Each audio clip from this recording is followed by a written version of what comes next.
উজির সাহেব বন্দেগি জাহাপনা। আপনি এই রাজ্যময় ঘোষণা করে দিন তার ঘরে 12 বছরের কন্যা আছে। বেশ, আমি তাই করছি জাহাপনা, আমি তাই করছি। হ্যালো হ্যালো, করতে কইলো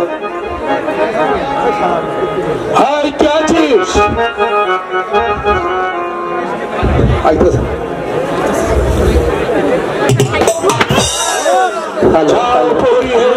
জ্যোতিষকে রাজ দরবারে পাঠিয়ে দাও। চলো।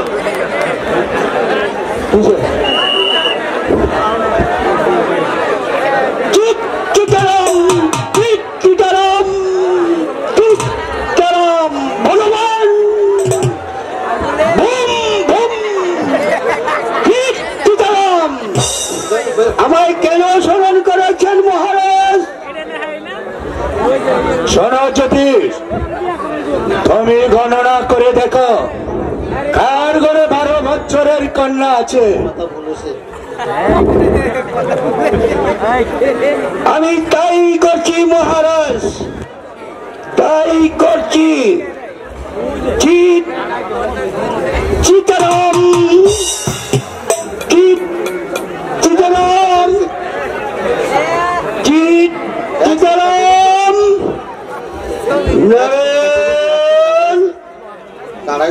উত্তরে নয়, আর দক্ষিণে নয়, কাটা গেল না।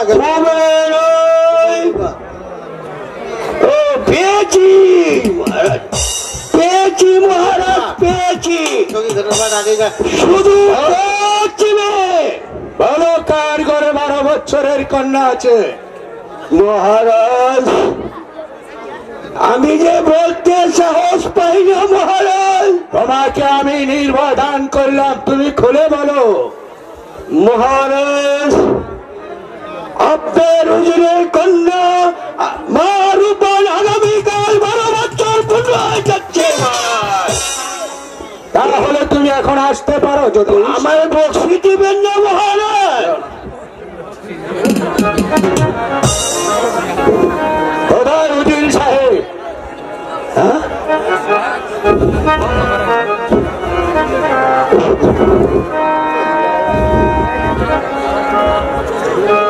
বন্দেগি জাহাপনা।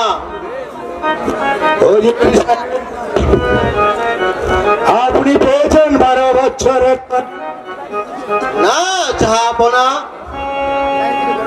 আমি সমস্ত রাজ্য তন্ন তন্ন করে খুঁজেছি, কোথাও 12 বছরের কন্যার সন্ধান পাইনি জাহাপনা। উজির সাহেব আপনি কোথাও 12 বছরের কন্যা পান নাই, আর আমি রাজ দরবারে বসে থেকে 12 বছরের কন্যার সন্ধান পেয়েছি। তাই নাকি জাহাপনা? বলুন জাহাপনা, সে কন্যা কোথায়? আমি এক্ষুনি কন্যা ও তার পিতাকে রাজ দরবারে হাজির করব। উজির সাহেব বলুন বেঈমানের শাস্তি কি হতে পারে? জাহাপনা, বেঈমানের শাস্তি, বেঈমানের শাস্তি, বেঈমানের শাস্তি একমাত্র প্রাণদণ্ড। উজির সাহেব ভেবে চিন্তে উত্তর দিন, বেঈমানের শাস্তি কি হতে পারে? জাহাপনা, আমি ভেবে চিন্তে উত্তর দিচ্ছি, বেঈমানের শাস্তি একমাত্র প্রাণদণ্ড। শোনুন উজির সাহেব, আমি জ্যোতিষীর কাছ থেকে শুনতে পারলো আপনি মা রূপ আগামীকাল 12 বছর পূর্ণ হবে। সেই কথা আপনি আমার কাছে গোপন করেছেন কেন উজির সাহেব? আমার মেয়ের 12 বছর, তা আমি জানতাম না জাহাপনা। আর তাছাড়া মা রূপবান রূপে গুণে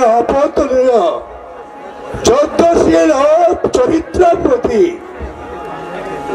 তাকে যদি আমার রহিমের সাথে বিবাহ দেন তাহলে আমি আর বেগম সাহেব খুব খুশি হতাম উজির সাহেব। বাদশার ছেলের সঙ্গে আমার মেয়ের বিবাহ, এর চেয়ে আনন্দ আর কি আছে জাহাপনা? কিন্তু বিবাহ যে পুতুল খেলা নয়, হয় খেললাম না হয় ভেঙে ফেলে দিল। 12 দিনের শিশুর সঙ্গে 12 বছরের মেয়ে মা রূপবানকে আমি অর্পণ করতে পারবো না জাহাপনা। এই যে আপনার অসম্ভব কথা।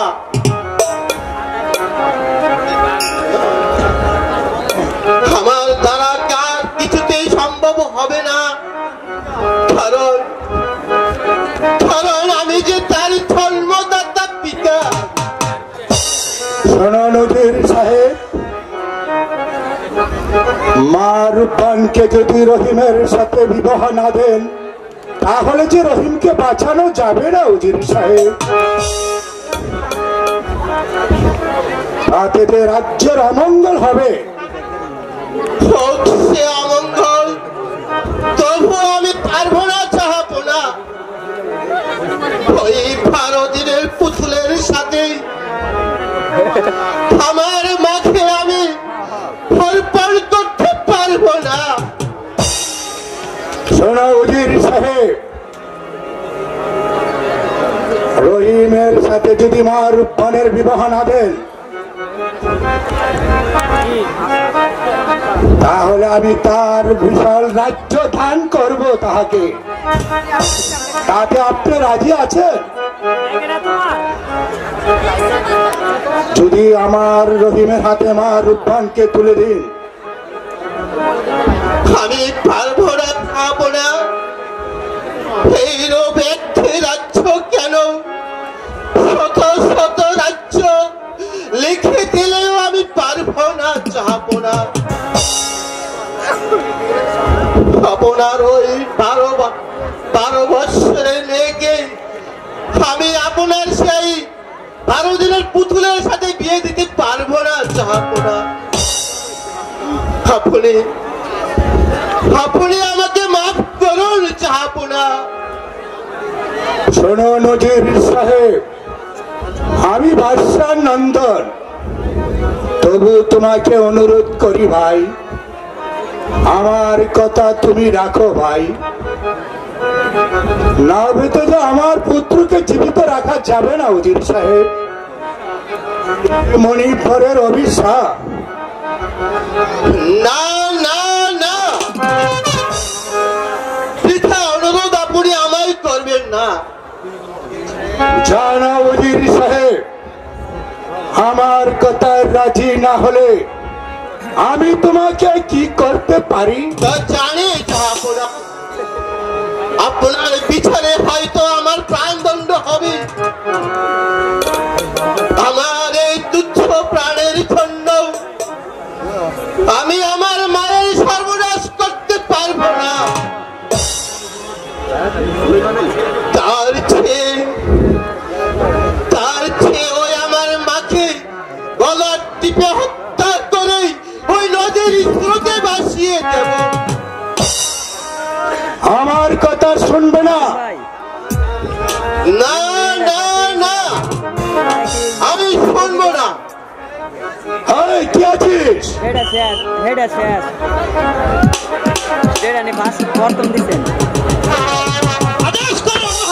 বন্দি করো এই উজিরকে।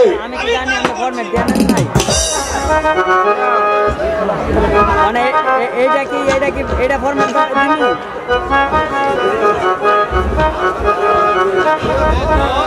মানে হেড আকারটাকে দিন জাহাপনা একটা করে ডিলিট করবেন। আপনার বিছানে আজ আমি বন্দে, কিন্তু আমার একটি অনুরোধ, আমার অবর্তমানে আমার মাকে যেন ছিনিয়ে না হয়। অন্যের বিচারের মালিক একজন, আমি, তুমি নয় উজির সাহেব। এই নিয়ে যাও উজির সাহেবকে। আমি তাই করছি। ওনাকে কারাবন্দি করে রাখো। আর শোনো, একদিন পর পর একটি রুটি।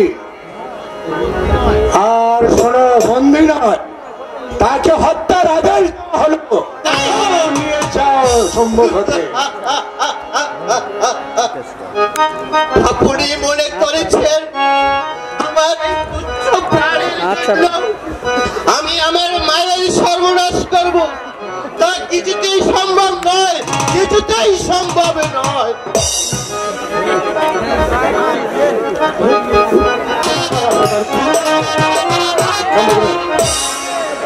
জলের ঘাটে বাঁশি বাজিল সখী, আমরা ঘাটে যাই। জলের ঘাটে বাঁশি বাজিল সখী, আমরা ঘাটে যাই।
কষ্ট,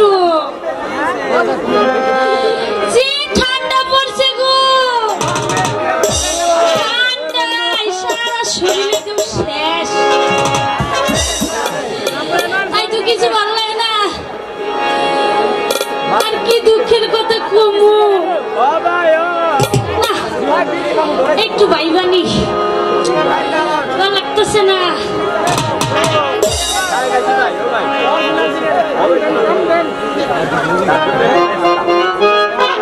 সারা পাড়া খুঁজতে খুঁজতে আমি হয়রান হয়ে গেছি। আগে আমি না জিরা নই, বুইড়া মানুষ তো, হাত পায়ে রস না, খুদে খুশকু, একটু শক্তি না। আপনারা তবে কিন্তু ধরেন, আমি কিন্তু বুইড়া মানুষ, বুইড়ার গেলে শেষ পেশ, কিছু আর থাকবো না।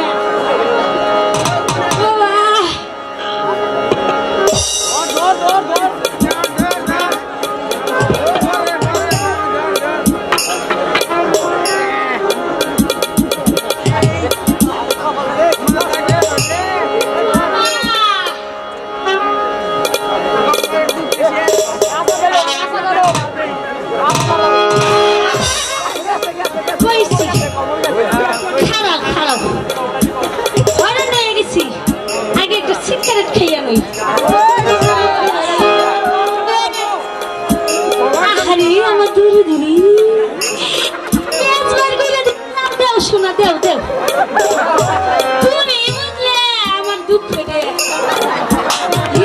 এতগুলো আছে, আমার দুঃখ কেউ বোঝে না। খারাপ খারাপ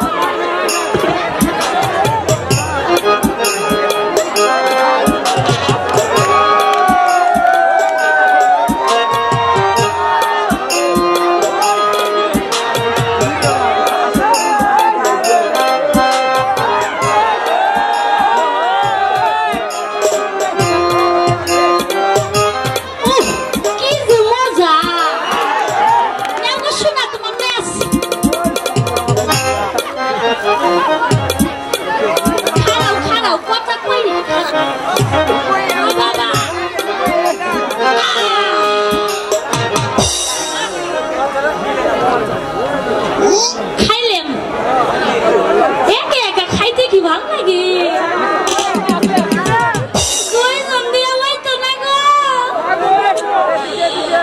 আর যদি কয়টা পাইতাম।